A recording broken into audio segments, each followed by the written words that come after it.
how you guys doing tonight? Welcome to the MMA Breakdown. Yes, sir. This is going to be our UFC 276 recap for tonight. Yes, sir. Over here I got Kenny Young Kovu. It's your boy, Big Trust. Over here I got JP Pizzle. James Peckerson, JP Pizzle, J Pistol, whatever. J Pizzle-san. J Pistol. Oh, coming at you hot. That's Zach. our old one. I'll be your host tonight, like Yes, most sir. nights. It was a crazy event we had. Yeah. Crazy event. Been crazy week. Yeah. A lot of news. A lot of news. Oh yeah, shit's been popping off. That's why we here, baby. And that's why we're here to give you the full package. Mm-hmm. So before we start, hit like, subscribe, and just enjoy the rest of the show, Yes, baby. sir. Absolutely. So let's go ahead, start it off. You know, the fucking recap, guys. 276. What's your favorite part of the night? Favorite part? Oh God. Probably Volkanovski was my favorite. Something I was anticipating the most. So that definitely probably was my favorite. You know, there was a lot of good stuff going on. It was exciting, but that was my just because me personally anticipating that trilogy was just had me riled up. Yeah. Yeah, I feel you on that. My favorite part of the night is Izzy's walkout. That shit was amazing. It was the greatest walkout I've ever seen. The fucking Undertaker walkout. He's coming out. He's got the hat on. He's got the big hat on. He's got the music. The smoke is dark. He's got the urn of ashes with Jared's name on it. I'm a big WWE fan. Y'all know that about me. Like, I used to love WWE. Like, Attitude Era, Stone Cold Rock, X-Pac, DX, Triple H, Road Dogg, Ass Man, all of those guys.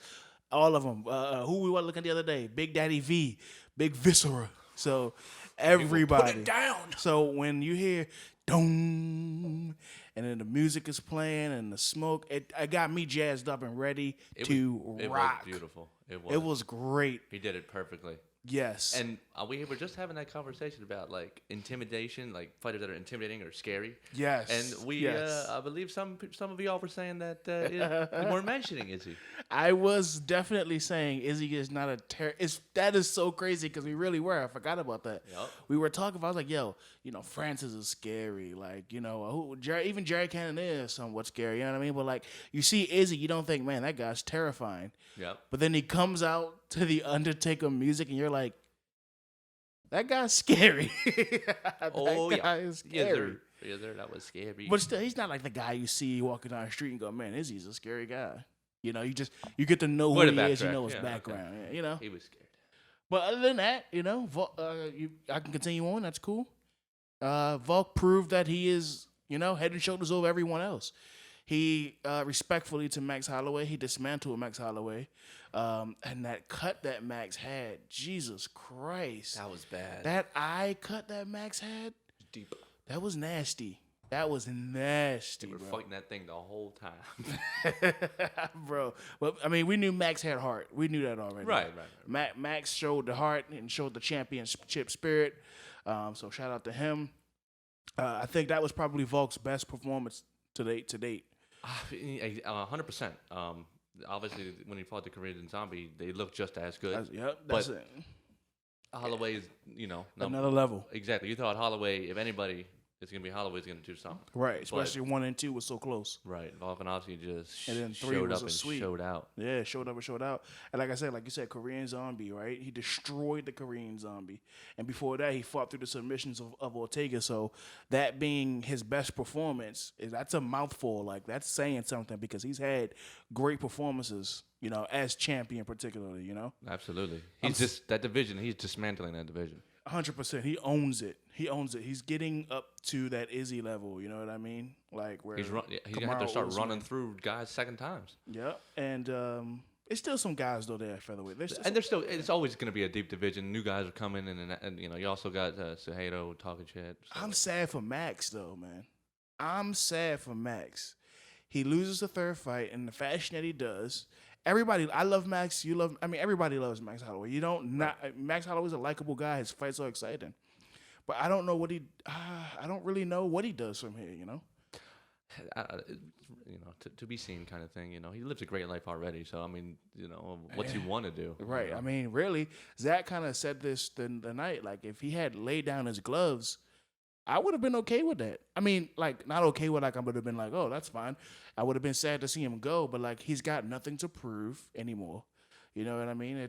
He's at that point now. Like, I just don't know they'll figure it out. Max will figure it out. Max tweeted out he'll come back tougher than ever, you know? Right. And, just to recap on that fight, it was 50-45 all the way through. So just to put the dot on it, he won every round for Right. every, it was Right. just completely It was a clean sweep. dominant. Go ahead. I can continue? Okay. I would just say, like, we're kind of recapping the whole card. Right. Yeah. So it's early prelims started off with a brutal armbar. And I don't know if you kind of touched on, like, just touch on a little bit.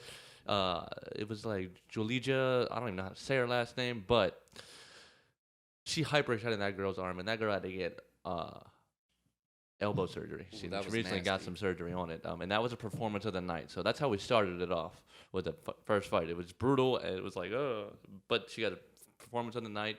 It was pretty savage. There was a few fights that just went to decision. One of our guys that we're looking ahead, who's pretty much big on everybody's thing, is Ian Gary, and he showed up for a solid unanimous victory. Another win for Ian. Yeah, another one. And I think he almost needed a unanimous. This sounds really weird, but I think a unanimous victory that goes all 3 rounds works better for him than even a knockout, because we've seen him get the knockouts, maybe other than a submission, but we've seen him get knockouts. Now can we see him go the distance and put up a fight and win by points and, win by a way like that? Right. And he did that, so I think that was big for him. Nice. Sorry, I had to cut you off there. No, good. Absolutely. I mean, he's up and comer, and he's coming in hot, and everybody has his eyes on him. So every time he fights, we're there watching, and we're waiting. He wants to be the next Conor, man. He quotes him all the time. I was just looking at something. I like it. I love it. Yeah, absolutely. Want some more of it. Right? Moving up into the prelims, there were some good ones. Let's see. We had the Jim Miller versus Donald Cerrone, which is the legacy fight. Those guys, they were tied for the most wins in UFC history. Jim Miller does come out on top with a submission of Cowboy, and now he's the UFC leader in wins all time. Most wins. What is it? 24. 24 total. Yeah. So that was impressive. No, I mean, and then it was just, now he's the record holder, so it was good to see something. And then to end the prelims, we had a matchup between Jaden Turner and Brad Riddell, which was pretty, it was kind of like, what's going on? Quick and hot. Huh? It was quick and hot. Oh, it was a lightning quick first round submission for Jalen. The Tarantula. Yeah, I like beautiful Jaden name. Turner. I like Jalen. He's just so unique in that division. Yeah, long, tall. I like him a lot. That was a performance of the night as well. So it was impressive, and that's how you end a prelim with a bang. A first round submission. It was just came out extraordinarily. Move on to the main card, the Sugar Show. Everybody was ready for this. Top 10 fight, first one. It was a dud. It was a dud. Disappointing. It was a dud. Not too upset about it, just because it was like, okay, that was weird. Kind of seemed like Munoz wanted a way out from a lot of people. Who knows? But that's how we all felt. So that was just like a turd way to start it. Any thoughts on that one? It was just kind of what it is. What it is. It is what it is, man. Right. It is what it is. Henry Cejudo was talking. I'm with you though. Or I don't know if you agree or disagree, but I am of the belief that Pedro was looking for a way out. I'm not quite sure why he was looking for a way out, because he was winning. He won the first round technically with the leg kicks. So I don't know why he wanted a way out. Maybe it was the pressure. Maybe he thought he would get the win. Maybe he was like, "Oh, I won the first round. My eye poke, they'll give me a no contest. They'll give me the victory." Right. I guess I don't know. Weird. It definitely seemed like he was, on his, like, he was pulling that, I'm trying to get out of this. He didn't even take the full 5. He just said, I can't, Yeah, maybe he couldn't though. He was like, well, the ref was like, we'll give you some time. Like, oh, I can't see. Okay, I mean, we'll just give you some time. He poked me twice. He said that. I remember that. Obviously we're not there live in his shoes, but first of all, there was the stoppage with the groin kick, where the replay showed it was above the belt even. It wasn't even groin. It was just, it hurt. And then again with the open palm, closed eye push. Oh, yep. Like, Like you guys said, he didn't even take the 5 minutes to like. It's hard to speculate on something like that. But again, we weren't there. We weren't in his shoes in the octagon, so I can't say for sure. I respect Pedro, but I'm just giving my opinion. That's what we're doing. When we see it, that's what we. When I saw him and the way I saw him reacting, like Zach said, we never been in that situation before, and we never will, most likely. But like, it just seemed like he didn't want it anymore.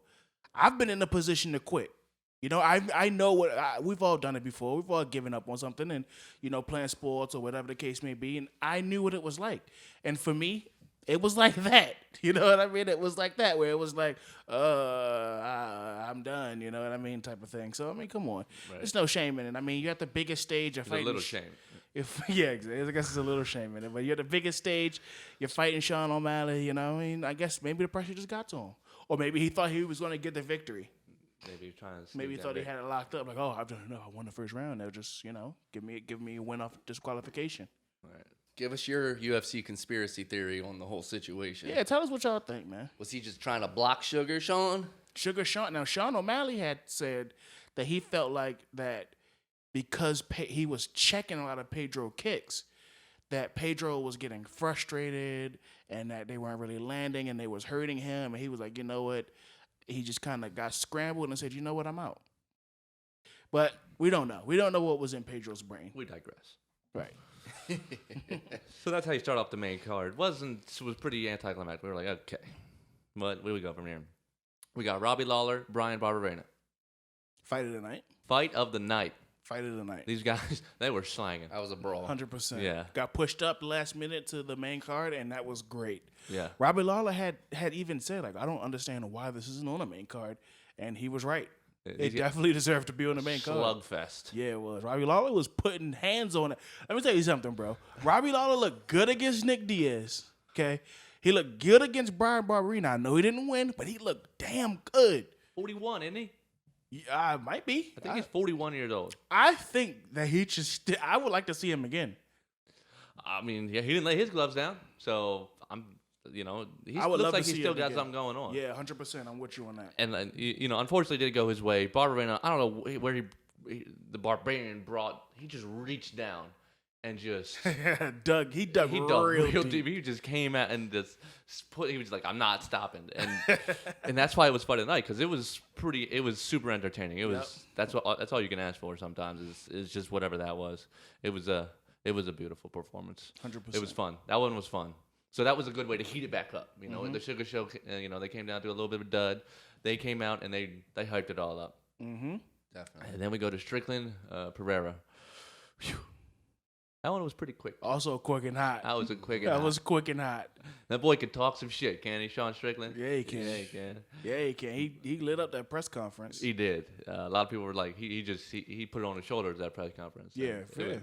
He didn't have fun with it, but he thought he could just kickbox with Alex Pereira. I mean, he was doing an okay job at first. It still ended in the first half of the fight. So he was doing an okay. I'm just saying he had a good streak. I mean, we don't know what his plan was. It was, like I said, it was only the first half of the first round. Just because he was standing up with him in the first half of the first round doesn't mean he felt like I wasn't going. We don't know if he was going to take him down or not. Caught him with that left hook. At the end of the day, yeah, he got caught. At the end of the day, that's what happened. So, it's a good. That's what we wanted, because we know Alex Pereira and Adesanya have something. So that sets up the next chapter, which we're all excited about. On to the co-main. We got. We kind of touched on it already. Volkanovski, Holloway, the trilogy. Alex showed up, showed out. Not much more can be said besides that. It was phenomenal. Volkanovski just did his thing. He did indeed, and we're excited about him. Mm-hmm. Who'd you pick?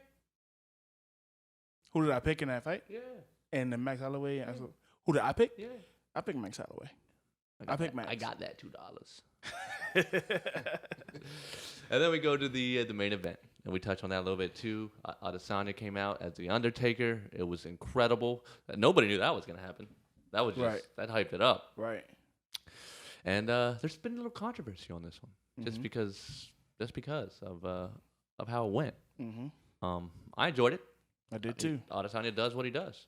That is what he do. And Cannonier, he's a counter striker. Yeah. You got to do what you got to do, and he's a champion. Come take it from me. Absolutely. And Cannonier went and just tried to trade kickboxing, straight up kickboxing. That was the game plan, I guess. I don't know.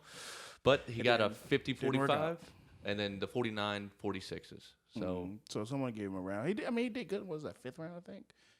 You know something? We did not go back and rewatch that fight. We usually rewatch the fights. Right. We did not. A lot going on. I'm with you. But, a lot of been said about it. But DC had one thing that I really liked. He said, if Cannonier is going to cruise to a loss, it is what it is. It is what it is, right? You're not going to go get it. It's not Izzy's job to make it easier for you. You can sit there and trade with a kickboxer. Like you're going to play the point game. That's what you're doing. Right. And that sometimes is what it is.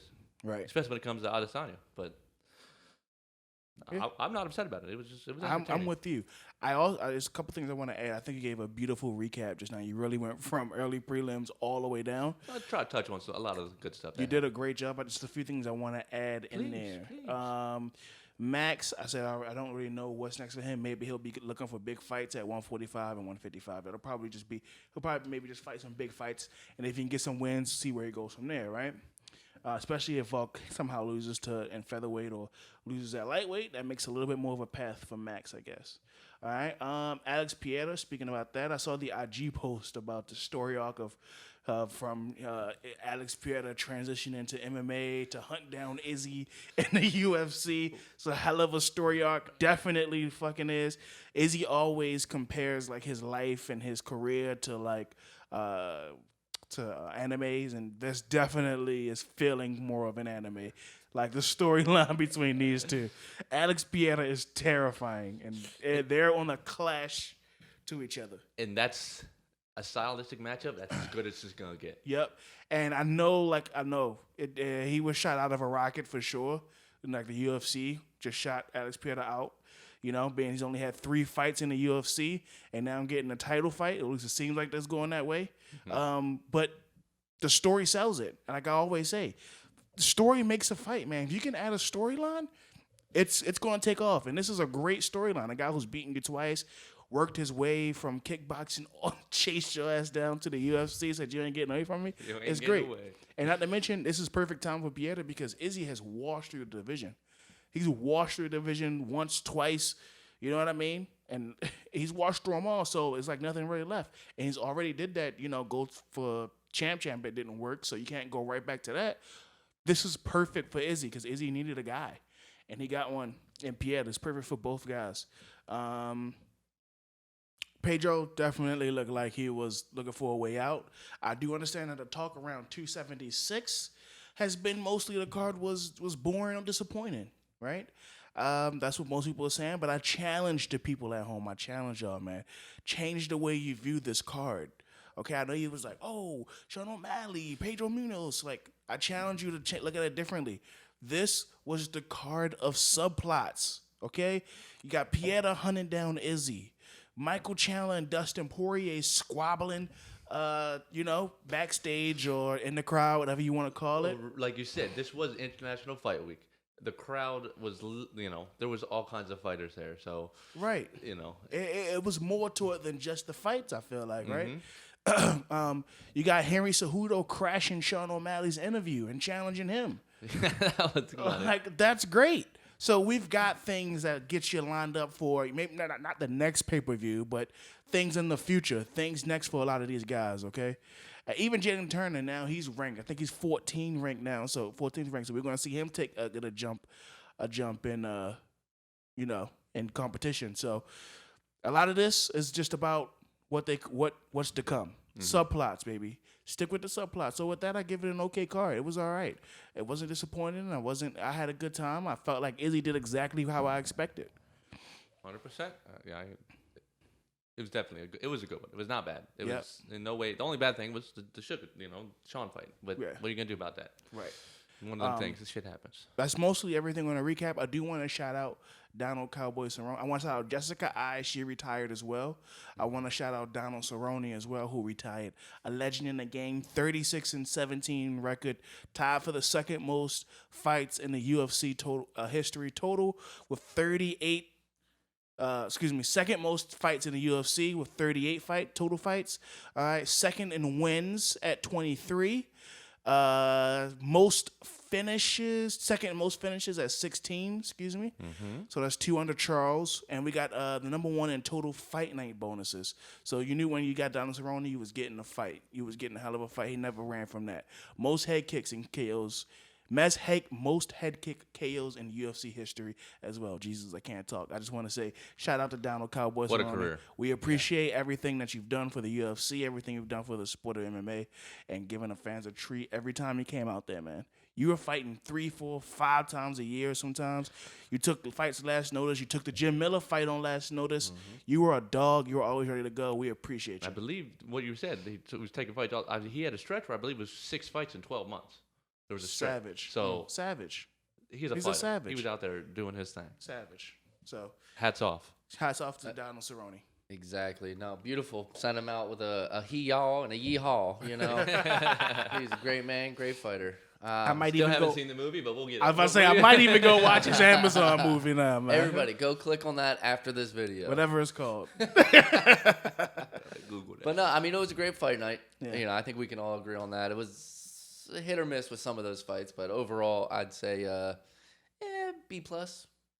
You know. Okay. It's pretty high. That's pretty high. So, you know. Moving on from that, though, how do you guys feel about Izzy? I mean, there's been some talk. Is he a boring fighter? No freaking way. No freaking. Obviously, he sells them. I mean, he's eccentric and he's a weird guy, kind of. You know, he's got the whole anime thing, and then how you can say he's boring when he comes out to the Undertaker of it right there that night? It's like, right. Okay, that's entertainment right there. As a fighter, I understand. He is an entertainer. Right? Is he a boring fighter, though? He's a technical and calculated fighter. And, you know, I guess it's objective what bores you. But if you sit there and watch him, like, he's still fighting somebody. And it's, for my opinion, no, absolutely not. He's not boring. You sit there and know what you're looking at and watching. It's not like he's running away or anything. He's just doing what he does. Right. No. Which is one of the best in the world at it. Fair. I'm with you on that. I don't like the narrative that Izzy is this boring fighter. Okay, I know it doesn't count in the ring, but he gives you the trifecta. Listen, a lot of fighters can't give you the trifecta. They just fucking can't for some reason. But Izzy, every time, he'll give you the great walkout. He'll give you, the great performance. It may not be the most exciting thing you ever seen, but he'll give you a great performance. And then at the end of it, you know who he's fighting next. He'll always call out, we got this guy. I'm going for this guy. He's already building the next fight. The guy's great. He's getting the short end of the stick. He's getting unfair criticism. And this is what I hate about sports, is that we never enjoy or appreciate like a fighter and their careers, you know, while it's happening. Until they're done, you'll be like, oh, okay, great. But people always want to nitpick and criticize what they're seeing, what they're not. Like, you know what I mean? Izzy is a creative striker, okay? He's beating people with relative ease.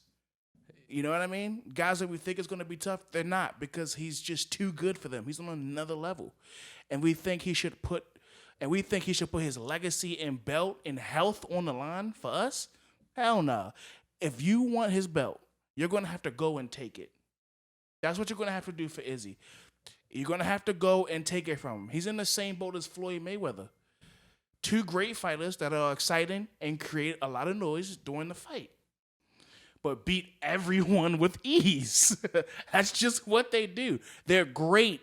You're witnessing greatness. To everybody out there, listen to me. If you're watching this and you thought to yourself, Izzy's a boring fighter, you're a fool. You're a fool. What you're witnessing is history. You're witnessing one of the greatest of all time. Appreciate what you are seeing. Because like Donald Cerrone, like Jessica Ai, like Khabib, these guys are going to go away at some point. Izzy's going to lay the gloves down. And we're going to be too busy fussing and fighting about his fighting style or his opponents, how they... Listen, it's up to his opponents to go in there and get nasty, get dirty with it. You know what I mean? Get close in, swing, go for it, go for broke. These guys are trying to, like, stand with him and shit. It's like, don't do that. You know what I mean? Have you been paying attention? Don't, you know... And at some point, when you have a 5-round fight, at some point you got to be like, you know what? This isn't working. Out of the 3 judges have 5 rounds each to 100%. Score. Cannonier got 2 out of those 15. 100%. At some point, you got to say, man, my game plan not working. What's B? What's plan B? Do I want that? 100%. And I'm with you 100%. We agree. Adesanya is not boring. He's just great at what he does, and no one can stop him right now. So. Exactly. It's like when you were watching the Patriots from, 07?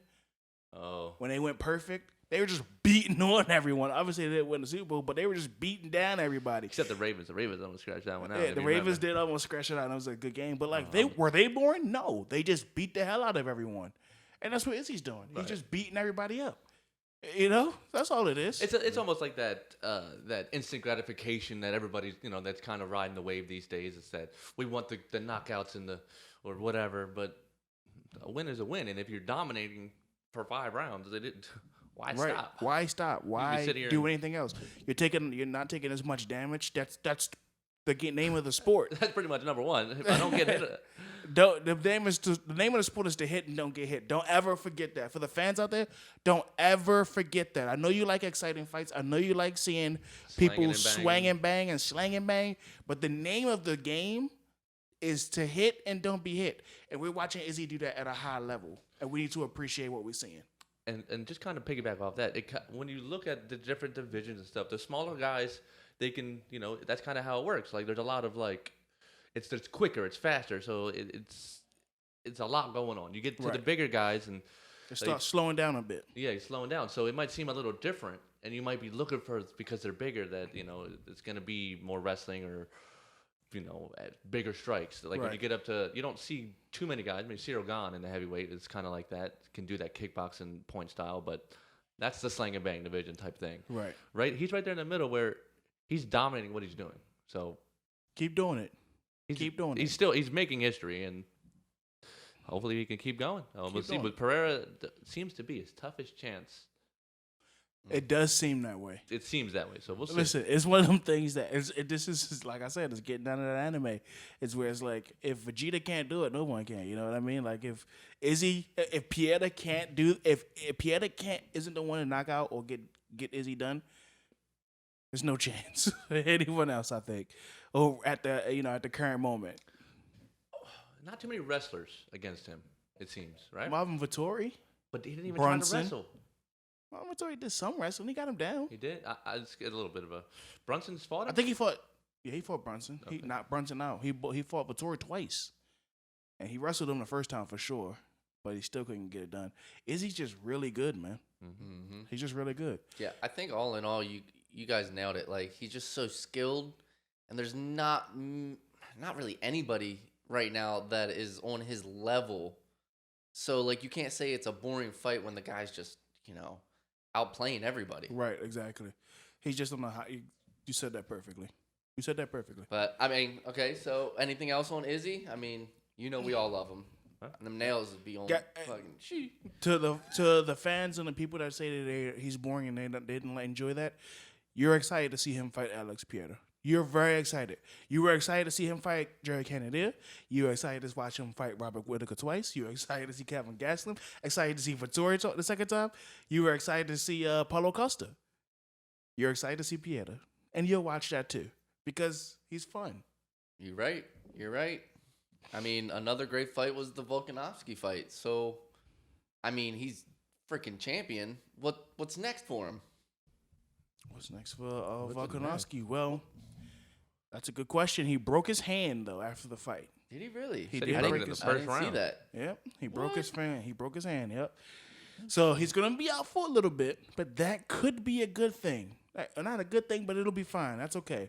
Because the featherweight will figure themselves out while he's out, right? And Dana White already gave him the okay. You can do whatever you want after this, pretty much, right? And he's made it clear that he wants to go to 155. So... He broke his hand, so he had that heel, and then he wants to fight Charles or whoever, because technically lightweight has no champion right now. Lightweight does not have anybody right now, technically. He deserves to go for that illustrious champ status. Double champ, baby. He deserves that. Yes. So right now he heals up, Go for that lightweight belt, whoever it is, whether it's Charles Oliveira, whether it's Islam Makhachev, whether it's Conor McGregor, whoever it may be in that spot, whether it's Khabib, whoever it is at that spot as your lightweight champion, that's what's next. Because there's nothing or no one currently at featherweight that is interesting or seems to be on Volkanovski's level. So it's just no need of wasting your time there. Heal up and fight the 155 guys, if probably next year. I'm with you on that, 100%. I think that is where he needs to go. I think that's the next step for him. And that's the thing. It's whoever it is, because the lightweight is still open. I'm definitely going to have a champ by the time he's healed up. So it'll be exciting. But he needs to go up, try for that double champ status against whoever. The featherweight will do whatever they do, and he'll try to, like you said, he'll keep them both busy. So. Yeah, he said he'll go for the champ, and he'll defend them both.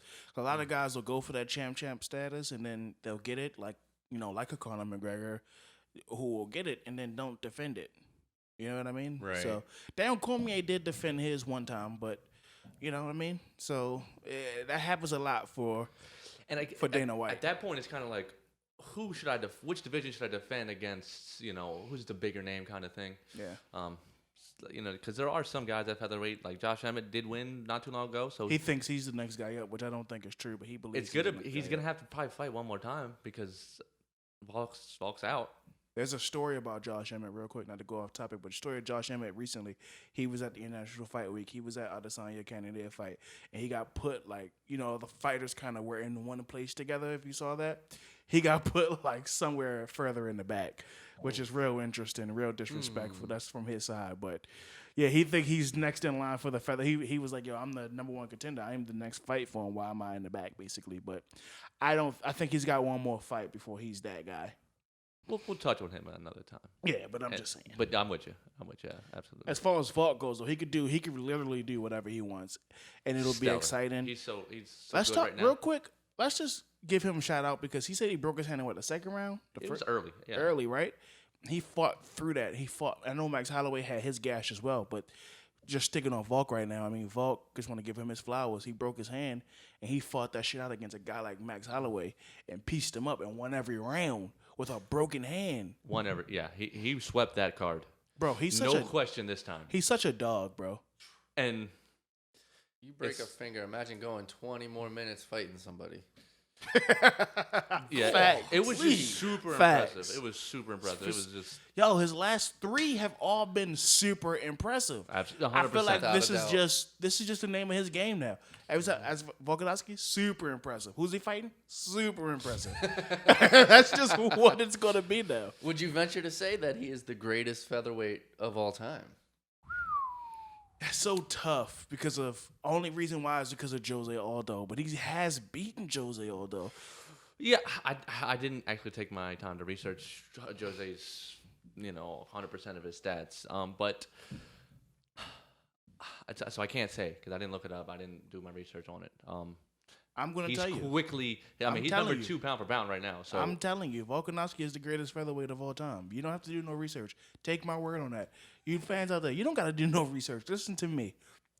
I understand that Jose Aldo has done a lot of great things, and he went 10 years without a loss. I understand that. But Volkanovski did beat Jose Aldo, and you can say, well, he wasn't in his prime, blah, blah, blah, blah. What is Jose Aldo doing right now? Oh, wait, winning fights, top 5 in bantamweight, but he still got it. So don't tell me he wasn't at his best. And it was a good fight. And he did it on the feet, Volkanovski did. It was in Brazil, wasn't it? I think so. So Volkanovski is the greatest featherweight of all time because really, people weren't really considering Jose Aldo for whatever reason the featherweight king anyway. People were saying a lot of times Max Holloway was. Mm-hmm. Yeah. But he just dismantled Max Holloway. He did it not once, not twice. This man beat Max Holloway 3 times. And I love Max. This is not a shit. I'm just giving Volk his flowers right now. He beat Max 3 times. He beat Jose Aldo. Excuse me. He's beaten, what is his name? Oh, my God. Conor beat him too, but I can't think of his name right now. I can't remember, but he beat him too. He was a great wrestler. Chad Mendez, yes. God damn, I could not remember. He beat Chad Mendez. You know what I'm saying? One of the greatest wrestlers at featherweight for sure. He beat him. So this guy is stamped in history. He dominated the Korean Zombie. The Korean Zombie is great. He dominated. He's just like on another level. He really is though, and it's absolutely with you on another level right now. He's the greatest featherweight of all time. So answer your question, Zach. I answered it for you, for Zach, for JP. I answered it for the people out there. And we're going to put the MMA well. Breakdown stamp on that. Yes, sir. 100% MMA Breakdown certified. MAB certified. Featherweight GOAT.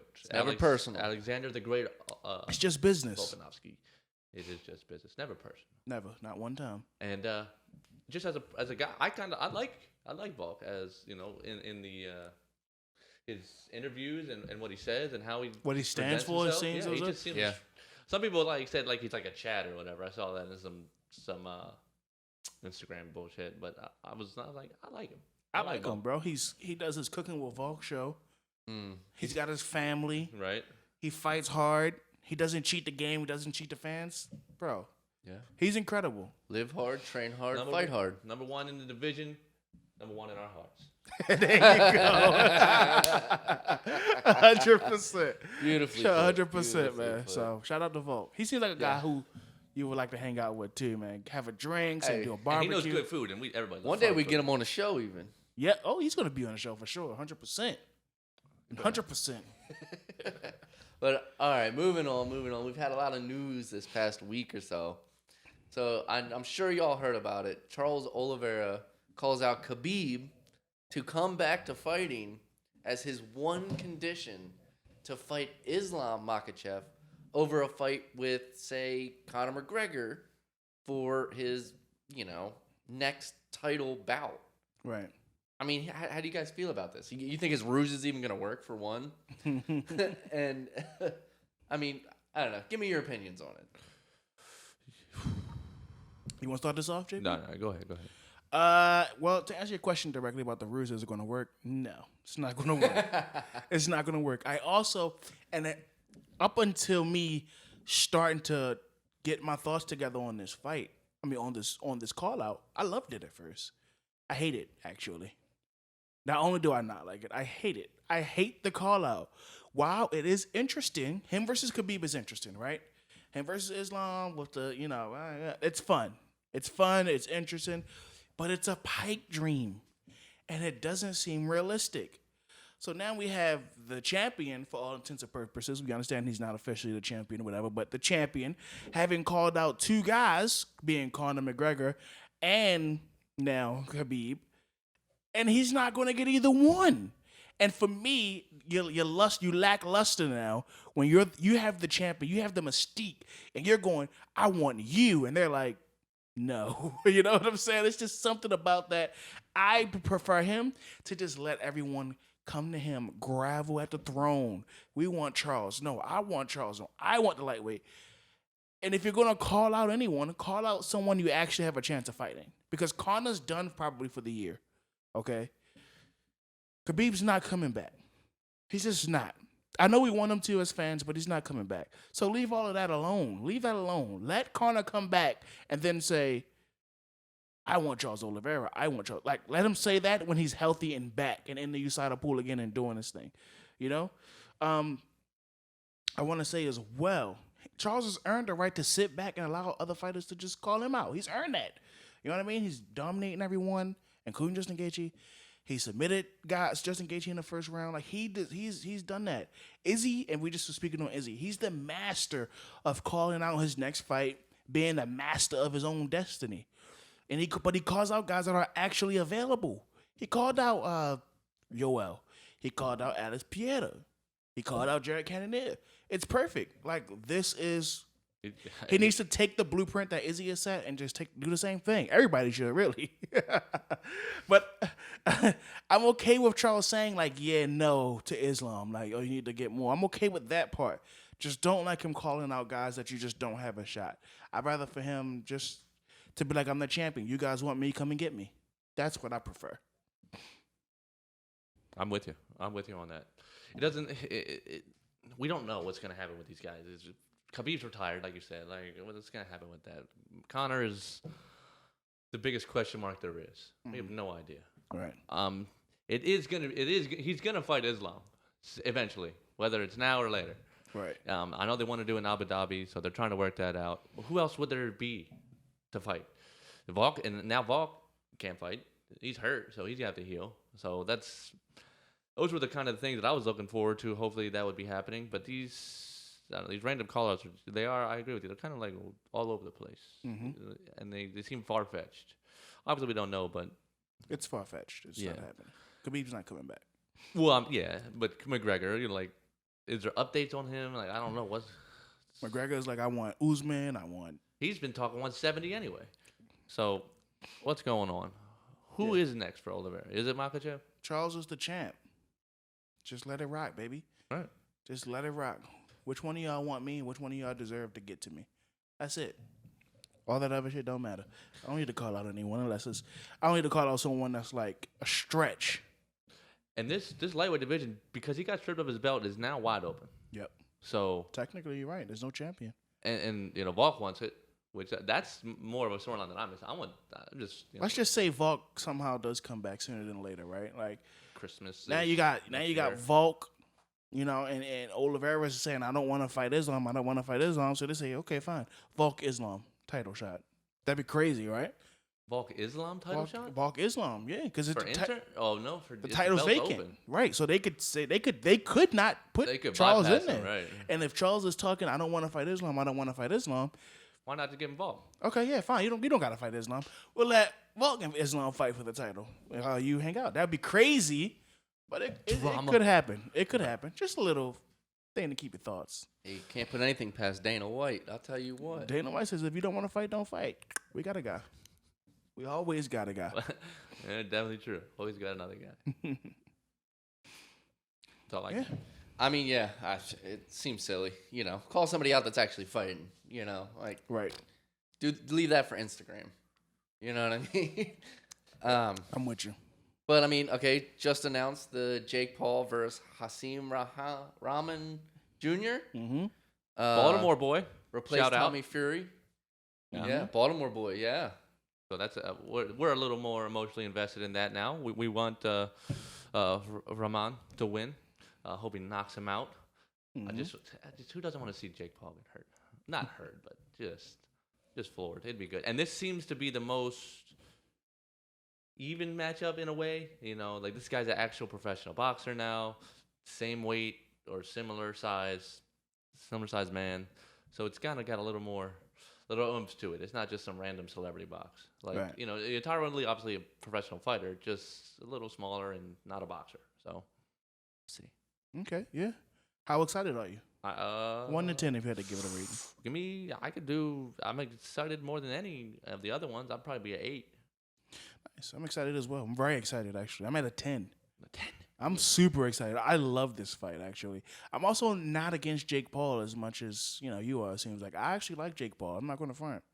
I actually like him. Doesn't mean I pick him to win in fights, but I like him as a person. Like, he seems all right, whatever.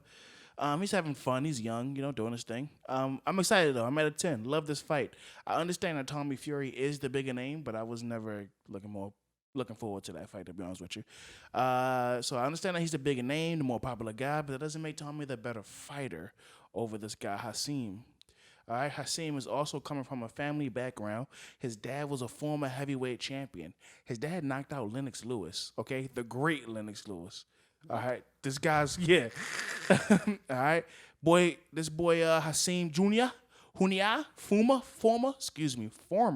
football player, tight end, running back, and wide receiver. The boy's an athlete. Like high school? Yes. Okay. No, middle school, actually. Okay. All right, so me too. He's obviously a great athlete, though, okay? Yeah, no, absolutely, 100%. He just turned 31, so he's not some old, washed-up fighter. I didn't know that. I thought he was a little. I thought he was younger. 31, 1991 is his birthday. June or July, one of them. June, I think. June is his birthday. All right, 12-1, 6 knockouts.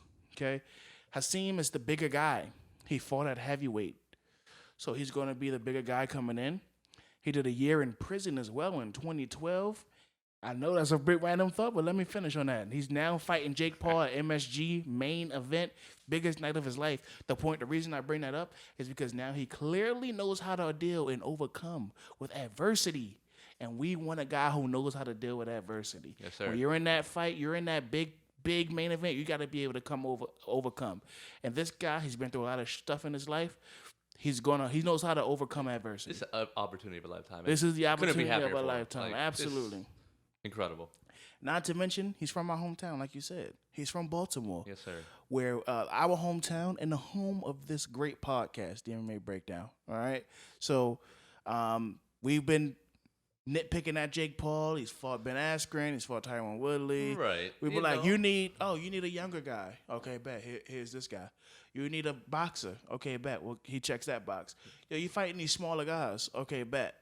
Checks this is that all box. the chips on the table. So once he gets this fight, what are we going to say now? Oh, he didn't beat Canelo? Look, okay, fine. If he doesn't get knocked out, I'll be impressed. Because I mean, I don't know. You know, obviously, I'm not a boxer. I don't know how it really like his real skill set or how good he really is. Right. But this is definitely a litmus test for him. And you know, whether I love him or hate him, it's whatever. But I'm excited for this. I am excited as well. I'm at a 10. I'm jazzed up. I'm ready to rock and see I'm a this little more jazzed now. Hell yeah. Yeah, Kenny, you really brought that for me. I mean, I wasn't too excited, but I mean, he's definitely an entertainer, and I think that this could really turn out to be something big for him, or say the other guy. Right. A lot of people want to see Jake Paul fail. That's what sells most of this. Yeah. Right, but now he has a real opportunity where it's like, I'm taking a real chance. I'm not fighting some bum or some UFC fighter. No, definitely. He's actually fighting a boxer, which is, I think, what we've been asking for the entire time he's been fighting. Yep. So whether you love him or hate him, you should be excited right now. Amanda Serrano's on that card again as well. Of course. She should be fighting the Irish girl, right? Is that what... What's rematch? Immediate rematch? What's her name? Is it Brenda Carabajal? I don't know. That is a good question. She should be, though. It says Brenda Carabajal. I don't know. I was trying to find the card. It's hard to, but that was just intriguing. No, she fought Katie Taylor the last fight. I was trying to find the card. So the card for this new fight? Yeah, I don't know if there's like. I don't know if that's up yet. Full on up yet. Yeah. Being that it just got. I mean, it got announced. Yeah. Yeah. Any idea even when it is? 6. It said August 6th. August 6th. Yeah. In a month. I'm excited for it. Shout out to Jake Paul, man. Shout out Jake Paul, yo. He's getting people excited for his fights. He's got a lot of attention in here. I'm not hating on you, Jake, man. Do your thing, brother. If you can get past this, we can't say anything about you. You're for real. You're the real deal. Right. Absolutely. So we'll see. I'm excited. Yeah, I do like the fact that he does bring new people into this whole world of fighting. It's not a huge. Right. I mean, it is a huge sport. But on the whole spectrum of sports, boxing, especially boxing. Yeah. Boxing is a big sport, but it's kind of like a lot of old people, I think. I feel like it's been draining out. Yeah. With the newer, younger UFC fighting and everything. So. Right. I feel like, boxing's really confusing. That's why. It is too. So much. It is too. But speaking of your point about the fans, it wasn't. I mean, it's a big sport, but there weren't a lot of younger generational fans. Exactly. I feel like and Jake and Logan, but mostly Jake is bringing in. The younger generation, the podcasters, the celebrities, the YouTubers, the bloggers, vloggers, whatever they are. He's bringing those people in. He's bringing the kids in that was following him. And now he's just got a whole separate lane for him. And not only that, though, I want to shout him out, too, because he's also giving fighters opportunity. Amanda Serrano's a woman fighter. We didn't know who she was. She's got a bright light shining on her. She's main eventing at Madison Square Garden, her and Katie Taylor, to give you they main evented. 2 women main evented a boxing fight at Madison Square Garden and sold out.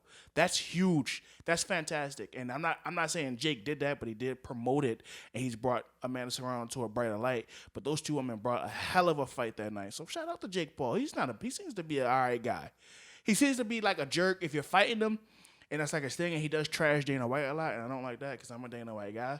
But, he seems like all right. I think he's just a promotional guy. Kind of like a Colby Covington. He plays that thing where some people just love to hate him. And that's what he thrives on. Right. That's his thing. He's going for that Connor energy. He's young, and he's like, fuck everybody, if he's got to. Right. Yeah, I'm with you. That's it. Hey, we're excited.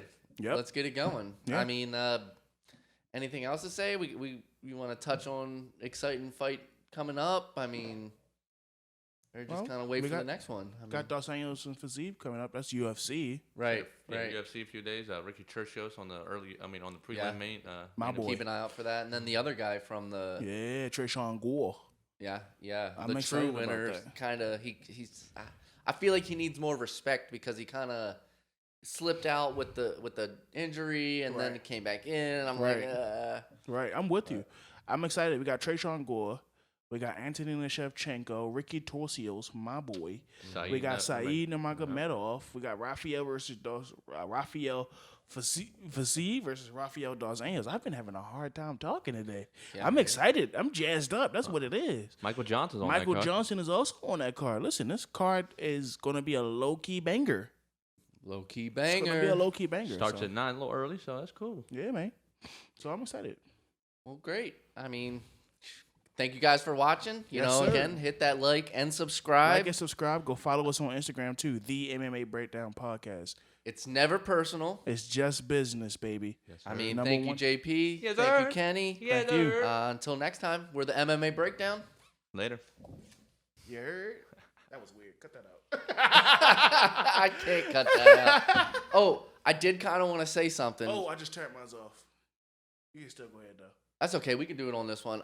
So look, if you haven't noticed during the episode, we have empty shelves here. Yep. And if you want to get your shit on these shelves, contact us. Like Kenny pointed out, we got the MMA Breakdown podcast on Instagram, or just message us on here, whatever you want to do. We'll display your content on our shelves if we like it. Shout us out. Yes, sir. Thank you. There you go. Good night, guys. Good night. Good night.